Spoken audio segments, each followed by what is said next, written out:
Just 2 days to go until the start of the Solheim Cup. Europe will be looking to complete this historic four-peat. Let's cross there live and join Jamie Weir, who's in Virginia for us. Good to see you, Jamie. Look, less than 48 hours to go. And are the mind games starting already? The Solheim Cup wouldn't be the Solheim Cup without a little bit of needle, a little bit of controversy, and we have got a cracking story here, and it regards the team houses. Their on-course bases for the week. The US, understandably, home field advantage, had the first choice of the two houses, and they went for this house on my left here, and a very lovely house it is. Well, it's the bigger of the two houses. Beautiful veranda there, huge, lots of space inside.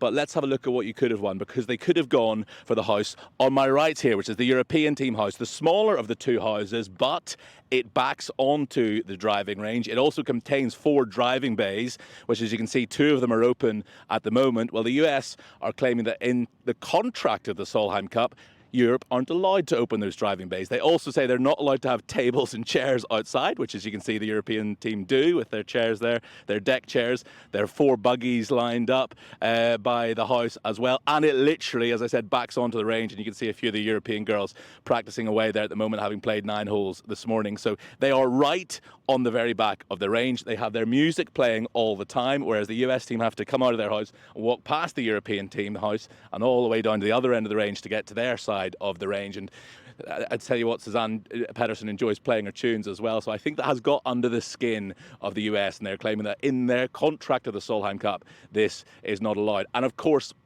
there was lots of talk, European talk, about 4 in a row as well. That had already rankled the Americans, had already got under their skin, because they don't see last year's Solheim Cup as a European victory. They see that as a tie. So they think even talk of going for 4 in a row aggravates them. Their mantra this week has been unfinished business, and that is what Stacey Lewis has been saying all week. And we'll be speaking to Stacey Lewis in the next hour as well, and no doubt asking her for her opinion on Housegate.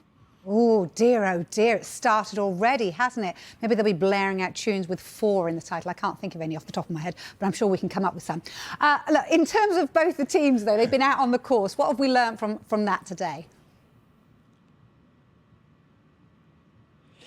Yeah, just more of the same, really, to be honest with you, Vicky. The European team seem incredibly relaxed, and this is what Suzanne Pedersen is going for. This is the vibe that worked for her in Spain last year, just getting the players to be out there, enjoying each other's company, having fun. The game faces will come on first thing on Friday morning, of course, but she's mixing and matching her pairings because she just wants the players to be as comfortable as they can be in each other's company. The buggies are driving around with the tunes playing all the time. The girls are dancing down the fairways. They're smiling from ear to ear. There's some matches going on the side when they're out there in the course, but it's all very, very jovial. The Americans seem a little bit more serious, I would say. They've gone out in 3 balls as well, which is curious because obviously 2 doesn't go into 3. So how are they going to come and mix and match their pairings come Friday morning? Stacey Lewis is somebody who is meticulous in her planning, in her preparation, and relies so heavily on the data. She has a team of statisticians behind her who will be telling her who are the best pairings. Are they better for 4 balls? Are they better for foursomes? So she will rely heavily on that. Suzanne very much goes on vibes, on gut instinct. She goes from her heart. 2 very different captains